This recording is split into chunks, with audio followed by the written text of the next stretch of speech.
Okay, it looks like we've made the connection. So that's a really good thing. Okay, this is a strange one though. Oh well.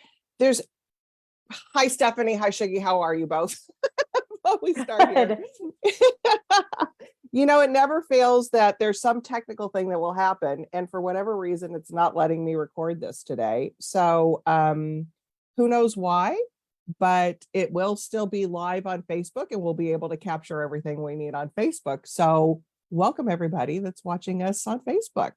I'm going to give them a couple minutes, give that Facebook connection a couple minutes to just notify everybody that we're here and that we're live. So while we're waiting for that, Stephanie, hello and welcome to virtual Warwicks. We're hoping to get you live here in La Jolla one of these days, but where are you calling in from today? I'm from Brooklyn, not quite as glamorous as La Jolla. Well, it's okay. It's pretty cool. And Jiggy, where are you calling in from us today? Oh, I'm in Minneapolis. There we go. Okay, have either of you seen that meme, which I absolutely love, which equates being on Zoom as the modern day seance? Like, Sugi, can you hear us? Oh, we're going to be visited by Stephanie soon. Burning sage here in the corner. Yeah. The spirit is strong. So just a couple more things. So we've got pretty much the whole, because Warwicks is located here, as I said earlier, La Jolla, San Diego, California. So we kind of have the whole breadth of the country covered here, which is really cool, and we're excited about that. And we usually have people joining us from all over. So let us know in the comment section where you're joining in from, because we always love to see that. In that comment section is where I'm going to put, where's that lovely book, The Farewell Tour? There it is. Oh my God, this book. I love this book so much. And I'm going to chat about the other one of yours, Stephanie, in my intro, because I love that one too. So Farewell Tour, I'll be putting that in the comment section on how you can order that. Oh, and Sugi has it in the background too. I see that now too. Love that. Also in that comment section, we Sugi and Stephanie are going to talk for about 35-ish minutes. So if you have questions, we love the audience questions. So pop those into the comment section and I'll bring those into the conversation when they're done chatting. So don't be shy. So with that, let me do my formal job here and introduce these wonderful authors. So Stepanie Clifford is an investigative journalist and a best-selling novelist. As a New York Times reporter for almost a decade, she covered courts, business, and media. She now writes long-form investigations about criminal justice and business for The Times, The New Yorker, Wired, and several other publications. And I'm telling you, I think we could have a whole conversation and event just about that. She has received several awards for her investigative journalism. Everybody Rise, her first book, which is what I was going to gush about earlier, which I loved. And if you haven't read it, do yourself a favor, read it. I'll link that into the comments too. It was a New York Times bestseller and New York Times book review editor's choice. But she's here today, as we mentioned, to talk about the Farewell Tour. And joining Stephanie is Vivi. Oh, here we go. I knew I was going to do that. You can do it. I can do it. Ganeshanathan. No, I don't think I did it right. I'm sorry. It's okay. So Ganeshanathan. You're great. Ganeshanathan. Oh, and but we've been calling her Sugi, so that's what we will be referring to her today. She is the author of the novels Brotherless Night, which is up there on her shelf too, a New York Times editor choice, and Love and Marriage, which was longlisted for the Women's Prize and named one of the best books of the year by the Washington Post. Her work has also appeared in several other distinguished publications. Among other things that she's done and regarded positions that she's held, she's currently a member of the board of directors of the American Institute for Sri Lankan Studies and the Minnesota Prison Writing Workshop, which again, I think that's another event. Maybe we need to have both of you back together and we have a criminal justice discussion. I don't know. Totally. That might be a good thing to do. She teaches the MFA program at the University of Minnesota. Well, how did I go Washington in there? And co-hosts a fiction, nonfiction podcast on LitHub. So basically, we have two very accomplished authors with us here today. So ladies, with that, please have a wonderful conversation. Pardon my mispronunciations, and we'll see you in a little bit. Thanks, Julie. Thank you. Well, it's Such a joy to be here with you via Warwick's, which is a bookstore I've admired from afar, and a special fun to be getting to moderate this conversation with you. As a little context for our viewers slash listeners, we went to college together, and Steph was my editor, and so it is very cool to be back here and to be getting to talk about your writing and your terrific second novel, The Farewell Tour, which has already gotten rave reviews and which was published last week. So first of all, congratulations.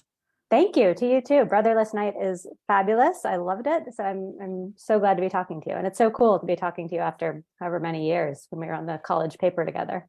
Yeah. So your book is about Lillian Waters, who's also known as Water Lil, and she is a country music singer who's facing a medical diagnosis that's likely to end her career. And that's kind of the starting point of the book. And she goes on a final tour and reflects on everything that has gotten her where she is. So I wonder if we can start off with you talking a little bit about how you found your way to the story, which is very different from Julie was raving about Everybody Rise, which is also a beautiful novel, but it's just they're two very different stories. So I kind of remember you being a country music fan, and I wonder if I'm remembering that right. You are, yeah. So I was I would say not a super serious country music fan. I fell in love with country when I lived in Seattle in Washington, where I grew up, but I didn't think of it of having anything to do with Washington State. I fell in love with it when I was spending a summer in Arkansas doing trail maintenance.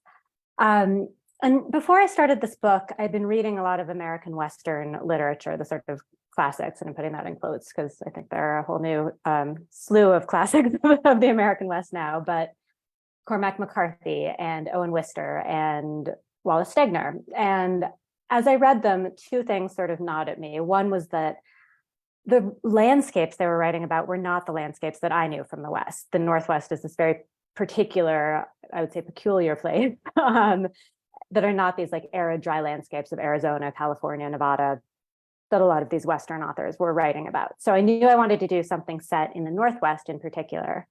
And then the second thing that was driving me crazy about these books is that even when you had an author who was sympathetic to women, Stegner for sure, Willa Cather, the women in these novels never got outside. They were like stuck inside cooking and baking and cleaning and sewing and sweeping. And I was like, I want to get them outside in the landscape. Like I know my Western women, they do not want to stay inside either. Like they want to bust those doors down and get out into the woods and see what the world is. So I knew I wanted a really fierce, strong Western woman at the center of this novel, but I couldn't figure out what her career should be. I knew I wanted to set it in a time, Lillian's born in the 1920s. So in a time where to have a career for a woman would be kind of unusual and she'd have to really fight for it.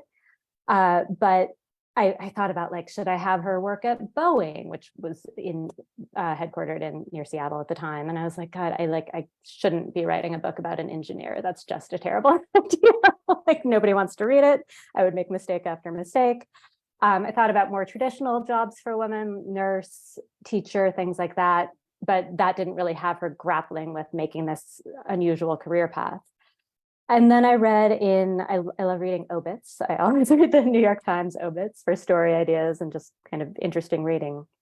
And I read an obit of a country music producer out of Washington State. And I was like, that doesn't make any sense. Like, why was there a country music producer in Washington State? And I looked into it and found that there was this wonderful moment in 1950s Washington, where Washington was a center of country music, of honky tonk, where Buck Owens, the California country great, was up there. Loretta Lynn was out there. She had just married, was like a 15-year-old wife, but started to make the honky tonk circuit because her husband worked in logging and timber out there. Don Rich, who is just a killer electric guitar player in the country world, was doing the honky tonk scene there too. And I was like, oh my gosh, that's it. Like if I can get Lillian to this 1950s honky tonk scene in Tacoma, suddenly she's grappling with art, she's grappling with fame, she's grappling with image, all of these things that make her path so interesting. That's great. I can't believe she was, well, I guess not almost an engineer, but it was like we're all thankful that did not happen. It's interesting to hear about her other possible careers, and that I can sort of see how the story math of that would work backwards from that 1950s moment. So the story toggles between Lillian's final tour, which is in 1980, and her childhood starting in the mid 1920s. So now we, I guess, have a little bit of a sense of how you picked those time periods. What were the challenges and pleasures of writing about those eras, and how do they end up talking to each other? Yeah, the 1980 tour I picked specifically because I wanted to have an older character looking back. I'd been reading Margaret Lawrence, who's a Canadian author who has this fabulous, like 90-year-old crabby character on her deathbed in a book called Stone Angel. And I was really inspired by like that crabby voice, which Lillian has a little bit of, I would say, by 1980. But she knows this is kind of her last chance to be out on the road, her last chance to go home to Washington and to play for her family who've never seen her play. She left home at age 10 and didn't return. So I knew I wanted that older voice. And then the book very much deals with memory and trauma and her past. And she has this idea of what her past was. And it's stories she's told herself kind of to survive and to get by. So I wanted her to be telling that story to the reader at the same time that as the reader, you're like, is this really what happened? Like she's acting a little strange here. So you know she's unreliable. She kind of knows she's unreliable as she's telling the story. And she elides some memories and others come back to her. And there's a phrase from a song called Bull Blues that just runs in her head over and over. And when she hears it, she'll just almost shut down. So I wanted to play with these two eras and these different voices where when you see her first in 1920s Walla Walla, Washington, she's almost talking like a kid because she's thinking back. She's thinking about her at 8 years old and at 10 years old and 12 years old. And then she begins to develop as a person, as a human. And so she's a little bit different by the time she's in Tacoma and starting on this honky tonk scene. But by 1980, she's lived a very full life. She's got a lot of life left. But if this is, in fact, the end of her art, of her music, she is grappling with what her legacy should be and what her history has been. And like, if I get to sing only a few more songs, what are these songs going to be? Right. And as you mentioned, the story almost immediately flashes back to her childhood when she has a different name, which is Lena Thorsell, and she's part of a Swedish American family in Washington State. And I was immediately very interested in this. I mean, I live in Minneapolis, where there's a large Scandinavian population. The American Swedish Institute is here. Minneapolitans, if you're watching this, Minnesotans, if you're watching this, I think that people might find the history in this novel particularly interesting. I found the history in this novel about this community to be so interesting. And I wonder if you can talk about how you developed the story of her family, because we get sort of like just in a little really interesting description, we get a sense of what her family has been going back a couple of generations and how she has come to grow up on this farm in Walla Walla. Yeah. The kernel of that is actually my own grandmother's story. She was a Danish American family, not Swedish, but brought up by Danish immigrants in the Northwest on a Depression era farm. And she, at age 10, left her farm and went into town to become a hired girl. And she never spoke about why. She just said, like, it was what I had to do and I did it. And she never went back home. She supported herself from age 10 on. Wow. And I was incredibly close with her. She was funny and fierce and wonderful, but she would not discuss whatever had gone on at the farm. So that was always like a mystery to me of what could have happened to make her leave at 10, and B, what does that do to a person when from age 10 on, you're only relying on yourself. You've got no family, you've got no backup, like you have to survive and that's it. I especially wanted to pull out the immigrant experience. Lynn is born in the US, but her parents are Swedish immigrants. Because I think that unfortunately continues this idea of who's in and who's out and who's a new immigrant and who's not.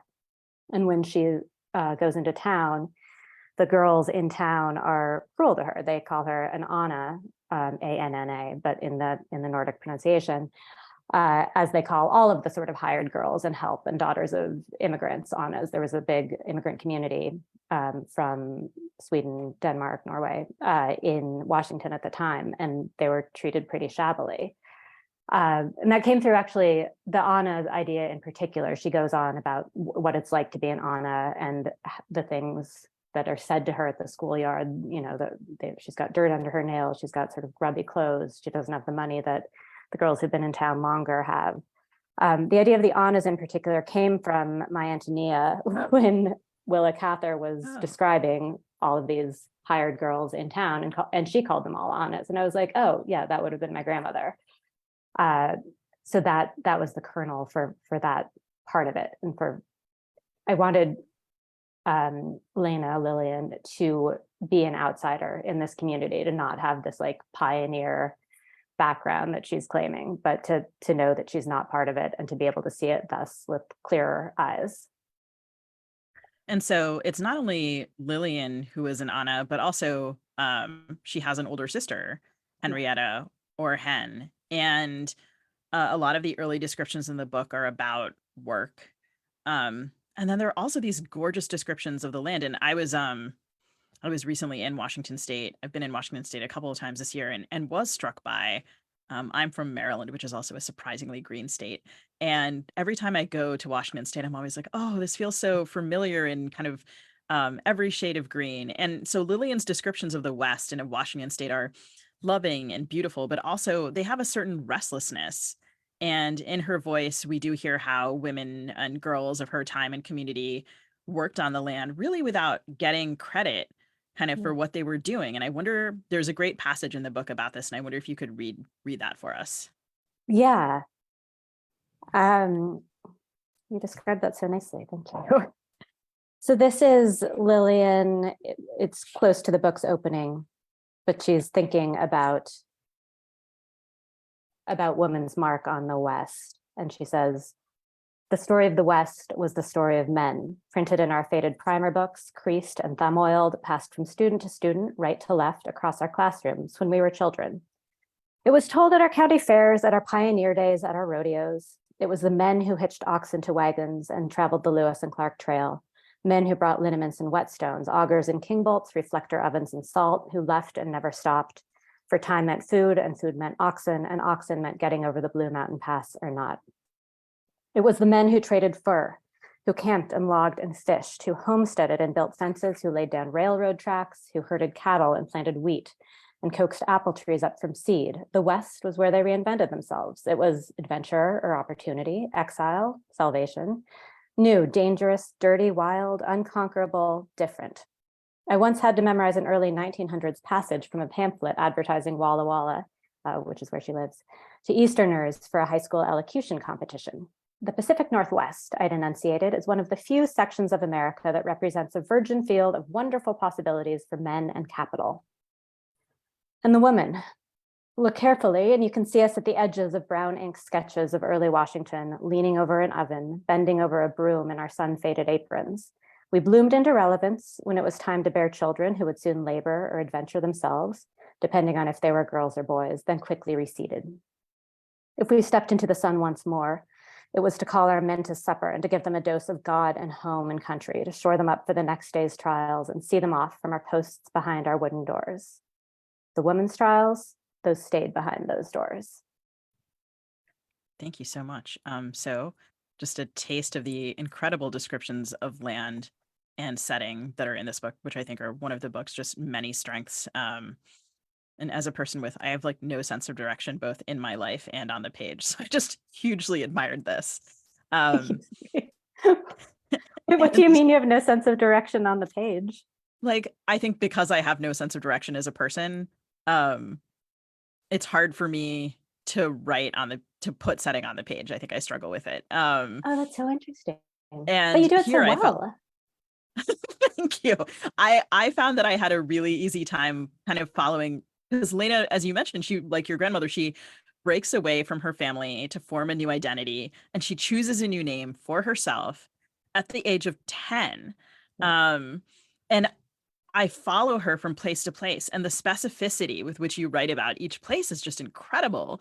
And in the acknowledgments of the book, that you have all of these resources for people who might want to read more about one place or another. And I wonder if you can just talk about the stops that she makes and how you pick them, because she starts in Walla Walla, she goes into town, she goes to Tacoma, later she's in Bakersfield. How did you decide the path she would take? Yeah, that was actually a lesson I learned from my first book, which is to come up with an outline. That's my first book I wrote, I think 200,000 extra words, and it was hard to pare down. But by the time I realized she needed to be in Tacoma, it was clear to me then that she would probably make a stop in Bakersfield, which was the center of West Coast country in California, and then that she would go to Nashville. Those all seemed fairly linear to me. Walla Walla, I think often when people think of Washington, they think of Seattle, maybe Tacoma, maybe the coast, but not Eastern Washington, which is this totally different beast. It's agricultural. It is this stunning, eerie landscape. I flew into Walla Walla to do research. It was October, and you look down from the plane and it's just fields and fields of hills of wheat, and it was glowing gold, and it looked like a moonscape. Like, it's so beautiful and so specific. So I wanted to write about her growing up in this gorgeous setting of Eastern Washington, but also that was really economically troubled during the Depression. Her parents are wheat farmers trying to make a crop on like a not quite big enough farm, and they're in real trouble. So that economic pressure is very much part of what's going on in the house, and part of her decision to leave. Walla Walla, I went to just before COVID hit, so I got to do real research there.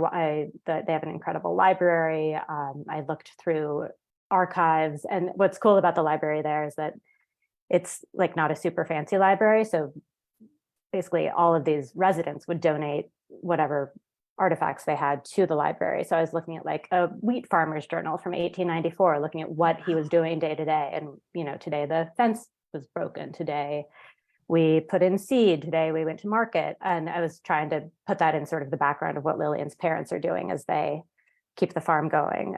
There was a mortgage in there, which became a sort of central point in the story, because, when I think about mortgages, I don't think about a romantic, like beautiful piece of paper. I think about Wells Fargo taking direct deposits out of my account. But it was this beautiful like rice paper sheet of paper, typewritten in this gorgeous font, saying like the mortgage on the west 3/4 acre of whatever. And so I was like, what would that be like if that was in the house, if Lillian Lena knows that's in the house, and she knows that they're not going to make the mortgage. So it's this physical thing that has so much meaning to her and her family. So I put it in a bread box in their kitchen, and she's looking at it like knowing they're not quite going to make it, and getting rather frantic about that as her parents realize they're not going to make this mortgage payment. Tacoma was the opposite, where I had to write I wrote a lot of the book during COVID. And I couldn't go to Tacoma until after the COVID restrictions lifted. And by that point, I'd written pretty much the entire book. It was in like final stages. And so Lillian loves Tacoma. She gets there. It's like a working person's town. There's a port. There's like the Tacoma aroma, which is a real thing, which is the smell from the pulp mill in Tacoma. I love that description. It smells like gasoline. It's this very specific smell. But she loves it.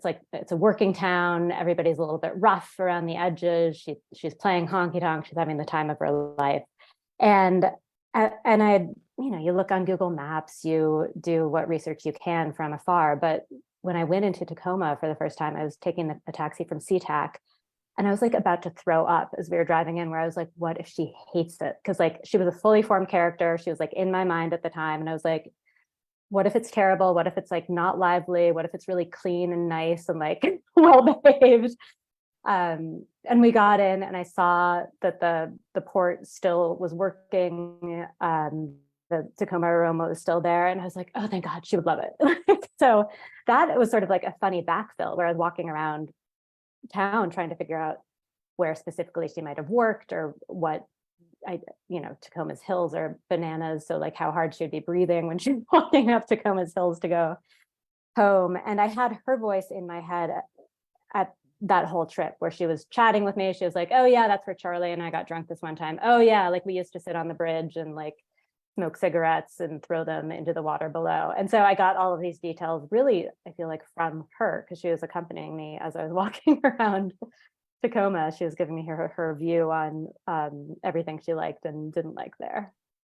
That's great. That's incredible that you wrote it without going there. And then, yeah, the idea of going there with the fully formed character, I can imagine that would have been stressful. And then she goes to Bakersfield. Yeah. And that too was, I kept playing with the Bakersfield section. It's a oil town in California that became the center of California country music because of migrant workers from Dust Bowl, Oklahoma, Arkansas, Texas, coming through to work during the Depression. So Bakersfield has a lot of agricultural work, has this oil work, and all of these people were bringing their music with them. And so it becomes this kind of mixing board for different kinds of music with, like, so you'd hear a fiddle and you'd hear a mandolin and sort of more classic Appalachian sounds. And then they'd add electric instrumentation so that people in dance halls could hear the music. And it becomes this real answer to Nashville country, which at the time was very violin-y and sweet. And if you think of Patsy Cline or Kitty Wells, like, it's like nice, well-behaved women wearing nice, well-behaved dresses and like sitting and crooning. And then on the West Coast, you've got Rose Maddox, who's an incredible player, who was like hooting and hollering and swearing and playing guitar. Like, it's a very different scene. So obviously I knew Lil would be aware of Bakersfield, but I was trying to speed up the book. I took out the Bakersfield section and tried to get her from Tacoma straight to Nashville. And then there was the scene where she's with Charlie, who's like her lifelong friend, her musical kind of compatriot. They go back and forth about different kinds of music and how do you play this and what should we be playing. And she has a chip on her shoulder about Nashville, and he announces he's moving to Nashville to the area to be a session musician there. And Lillian's answer, and it just like shot out of me, was like, I'm going to Bakersfield. And I was like, oh God, now I have to put that whole section back in and make it work. But that was like precisely what she would do, is be like, you're doing that, I'm doing this. And I was like, Lillian, like, that's a lot of work for me. But They're inconvenient like that, aren't they? Right? They just like, they have their own ideas. So yeah, she has all of these different places she goes, all of these different versions of herself. And I want to rewind a little bit to just kind of talk about when she is leaving town, and at some other points in her career.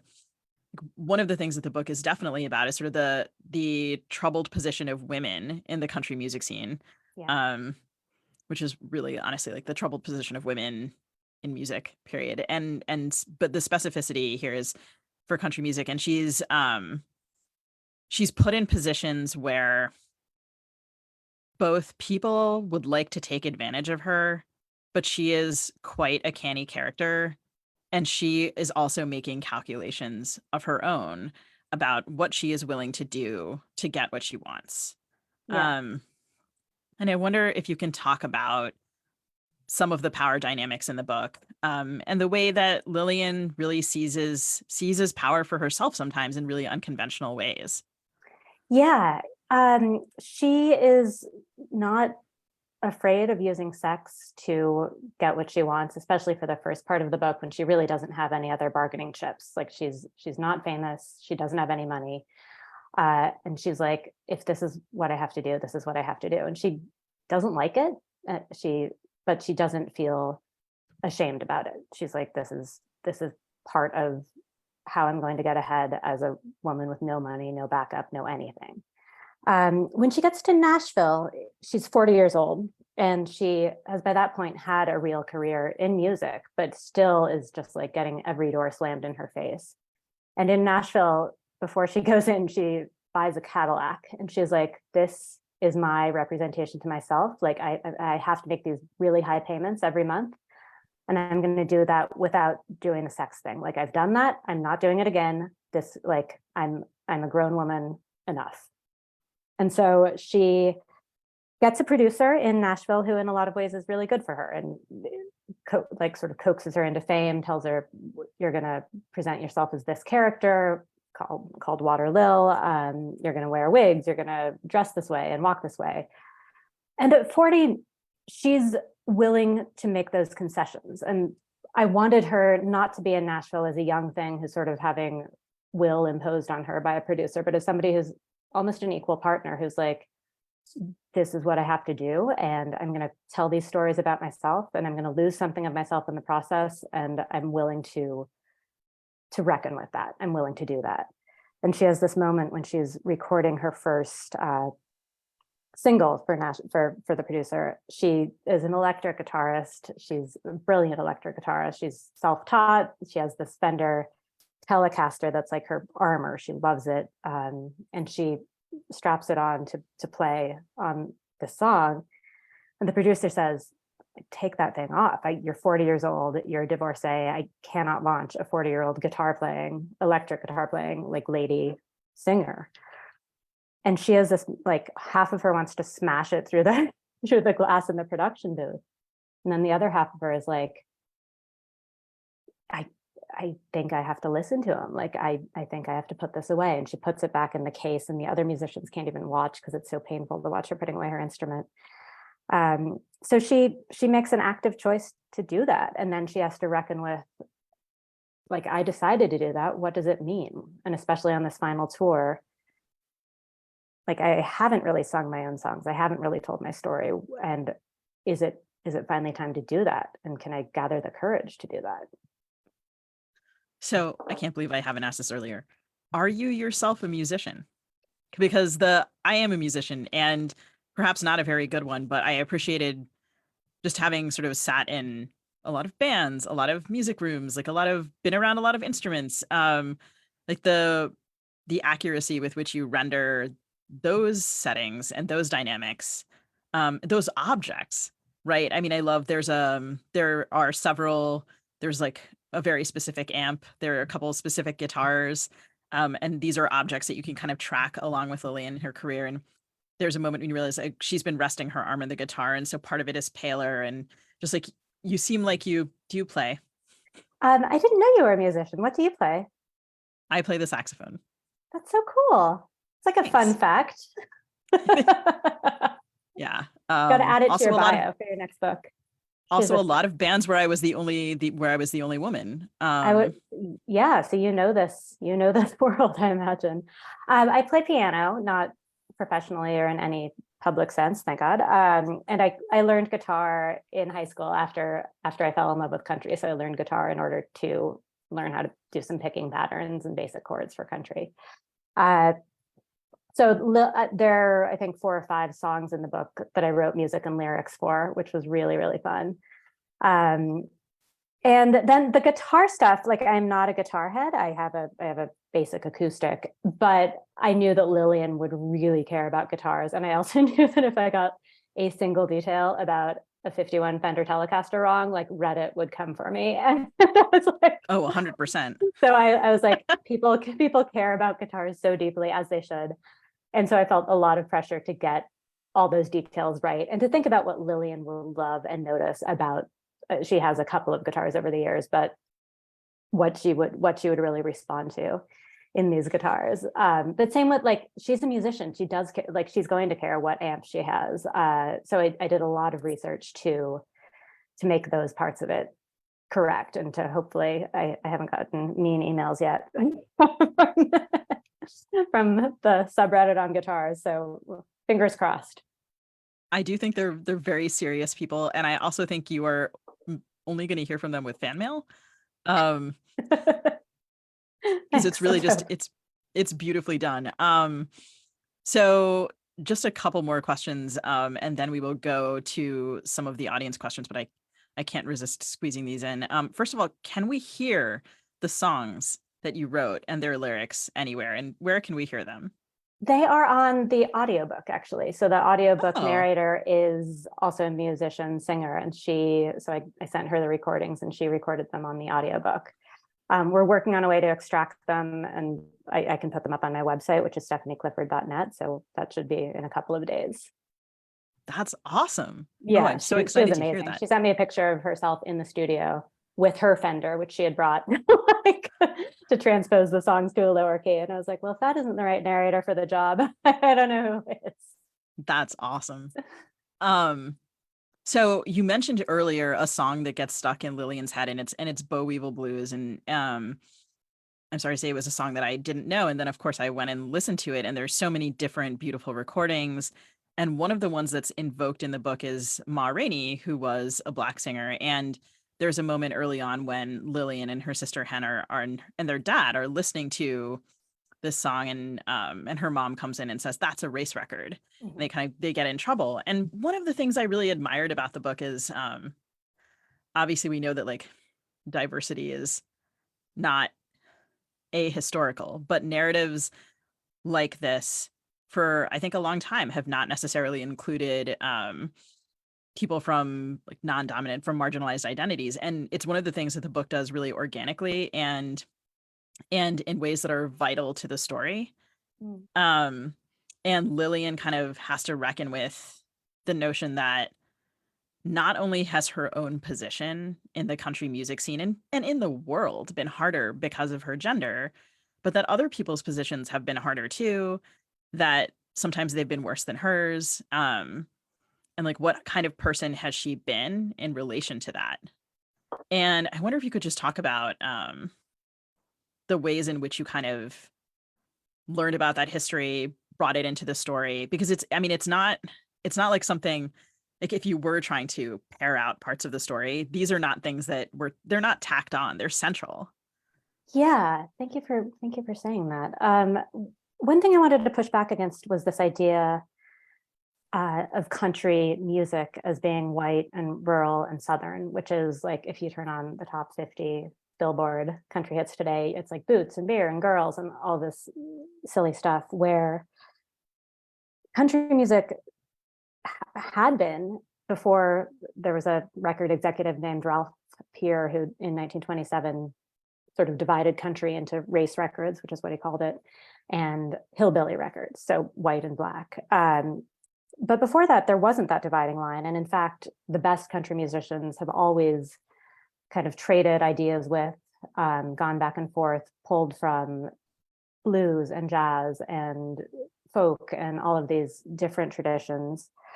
With the Ma Rainey song, it was a song that Lillian could have heard. Ma Rainey recorded it in 1923, so Lillian could have heard it as a young girl, and that was one of the few records by woman that she could have heard back then. But it was also this idea that kind of what unites us is more than what sets us apart. So she's a little girl on a farm. She's instantly going to understand why a boll weevil is a problem and why Ma Rainey would be singing the blues about it. And throughout her life, she's self-taught in music, but she too, she's in the music library in Tacoma at the radio station where she works in the 40s. And she's listening to all of these different artists, like Charlie Christian, who was really kind of out front on electric guitar, Big Bill Broonzy, Lulu Bell. So it's trying to retell the story of country music a little bit and talk about how broad and rich and how many different kind of threads it has in it. And for Lillian's getting to examine her life, you're exactly right, where she thinks, even going into 1980, even starting this tour, that she's had it harder than anybody. And she has had it really hard. But as the tour goes on, as she gets closer to Washington, as she starts to re-examine her past, as she starts to listen to some of her bandmates and hear what they have to say, she begins to reassess that. And she has a fiddler named Kaori, a young fiddler who is of a different generation and has this totally different view on how you should face the past. Kaori's parents were interned in an internment camp in Tule Lake, California during World War II. For Japanese Americans, and Kaori wants to visit the camp. And Lillian's reaction is like, why would you do that? That would be painful. And Kaori is like, that's exactly wrong. Like, you have to visit it, you have to face it, you have to talk about it. And so that, I think, Kaori's braveness on that front, and as Lillian watches Kaori just standing on this barren ground in Tule Lake, eventually gives Lillian the courage to face her own past a little bit. that character is, I think, one of my absolute favorites. She was one that, like, again, she was literally, they're called side players in music in bands, and so she was literally a side player, Kaori, and then she just kept having more to say and kept having more to say, and I was like, oh, Kaori doesn't want to be a side player. She wants to be a main character. Good to know. So I just kept like giving her more room to talk and do things, and she kept surprising me, so I really enjoyed writing her too. Yeah, she's really fun to read on the page. I have so many more questions for you, but it would be selfish to not see how the audience is doing. And Julie, I wonder if you are good to rejoin us and bring us some audience questions. Yes, and so we may get to some of those. We have a couple of questions, but Stephanie, as I was listening in the background too, so your grandmother's story and Lena's story, my grandmother came across this country at 14. Oh. And with a very distant relative, never wanted to talk about it. So there's something about that generation that they just sort of kept everything in and just plowed ahead instead of examining, like Carrie does, wanting to examine what the past, Totally. And I think so many women and men had these like really hard, not even childhoods. Like if you're sent across at 14, that's when your childhood ends.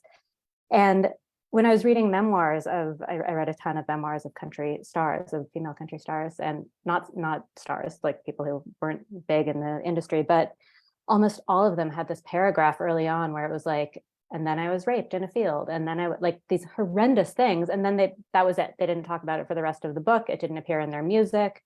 And I think, I think about musicians out of Nashville today. Allison Russell comes to mind. She's an incredible Americana artist, but she takes her childhood abuse head on. She addresses it in song. She talks about it. And then she talks about the release that allows, the joy of surviving and making her own family and getting through that. And all of these people who didn't have that chance to process it, who had to just live with it and quiet it and try not to think about it.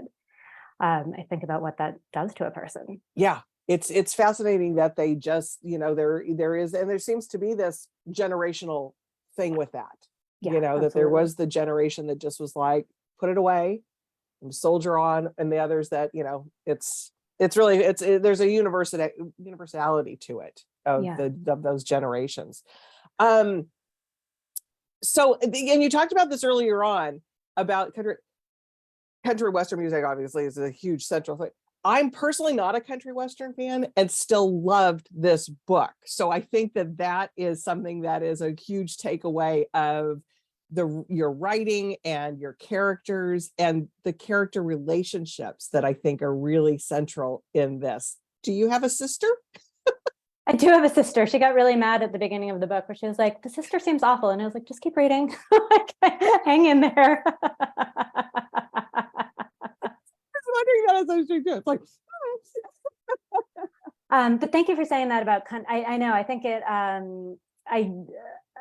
I don't want to compare it to Tomorrow and Tomorrow and Tomorrow because that was like such a unbelievable book. But in the same way that I avoided that book for ages because I was like, well, I don't care about video games. Like I don't want to read a book set in the video game world. And then you read it and you're like, oh, it like yes, you'll learn a little bit about video games, but that's not what the book is about. That I was sort of a comparison I've been making with it's 1000%.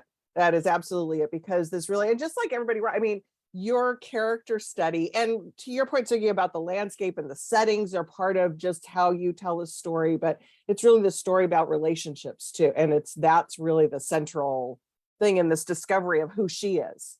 And it happens to be in this backdrop with a deep dive into, with the dive into the country western, but it's, this empowerment of her is amazing. Okay, so Beth is on here, which is going back to the country western theme, is the cover. So she loves the cover, which is an amazing cover. So I know kind of that sometimes you do, sometimes you don't, but did you have much input into the cover design of the book? I did. So I made a Pinterest board with some sort of inspirations, including like some signs from Nashville has a printer called Hatch Printer. So it was like, Elvis appearing tonight, that sort of block printing, if you can imagine the red and black and white ones. Some signs from around Washington State in the 1950s, like ride the ferry to beautiful Tacoma. And then some outfits of the type that Lillian would have worn. And the graphic designer uh, who worked on this, Sarah Wood. So what happens in books is that you can send ideas and then you don't hear anything, and then they will send you usually a cover, and it's this moment of like, I don't want to open the attachment. I don't want to open the attachment. Like this could be terrible. And I opened it and it was this, and this was her first take. Like, and I was like, oh my God, I think I love it. And then I was like, I do love it. So I feel like she just nailed it. You immediately sense that that the setting is country, but not kind of Nashville country. That she's looking back. I think it's just beautiful. So I was really, really happy with It's perfect. I mean, it really is, because it's like, it could have done so many things with, like, the back end of a woman, and you know what I mean? And it's like, I know, and I always hate seeing like part of a woman's body on a cover. It's like my pet peeve. So I was like, please don't do like just the torso. But this is like, this is the back of a jacket. Right, but it's exactly. just like, it's spot on. It really is. No, it's great. Okay, so Kelly's on here. So she says it's really interesting to hear about the trips to research scenery and place. She would love to hear about any other interesting experiences on the trips. Anything else that was? Yeah, so Walla Walla, I'm also a reporter, as Julie mentioned at the beginning. And so I approach these trips sort of like reporting trips, which is like you call up strangers and you're like, hey, can I spend a day with you? And sometimes they're like, yeah, sure. So I don't know a thing about farming. I wanted to understand, like, what is the land going to look like? What's going to be growing? How is a little girl going to relate to, like, what flowers is she going to see? What animals is she going to see? So I got to spend a day at a Walla Walla farm called Miles Away Farm with this farmer called Jennifer Kleffner, who was just like as generous as could be with her time, was showing me around the farm. And then she happens to make old fashioned soaps. So she was explaining like how you make soaps with lye and so forth. And so there's a scene in the book where Lil's rubbing cloth with lye soap, and like her hands are all chapped and red, and that was directly from Jennifer being like, oh yeah, if you, I think, overreact or underreact the lye, your hands get chapped and red and itchy. So it's just these little details to fill in bits of Lil's life. Tacoma, it was a lot of, as I said, the hills there really surprised me. I'm from Seattle, which is a very, very hilly city. I did not realize how hilly Tacoma was. So once I got there, I was like, I feel like half of Lil's experience in Tacoma is just going to be like, and then I walked up the hill and was out of breath and sweating. And then I walked down the hill. But a lot of it was trying to figure out how she would get from place to place and what she would see, like Mount Rainier, for instance, which is the stunning mountain in the Northwest, has this habit of slipping around. So you think it's in like the southwest corner of the city, and then you're up on a hill and you're like, what is it doing over there? So there's a scene where Lillian just mentions that in passing, where she's like, I tried to use that as an orientation point, but it just kept like popping up in strange parts of the city, which it does. So she ends up using the steam from the ports as her orientation point, because it's so hilly that you can't see from hill to hill in Tacoma. Yeah. And that must have been, I mean, that is the thing with writing during the pandemic and books releasing during the pandemic. I mean, it's just like not being able to go and then finally being able to go. Yeah. And it's so different. Like some of it worked, but I had to toss a lot of it out, because what this place that you've created in your mind is not the actual place. So you have to. Yeah. So Sugi, I want to bring you back into the conversation a little bit, and I would love to hear, because we love having authors in conversation. So I would love to hear a little bit about Brotherless Night, because I put that into the comment section too. Oh. So if you can give us a little flavor of what the book's about.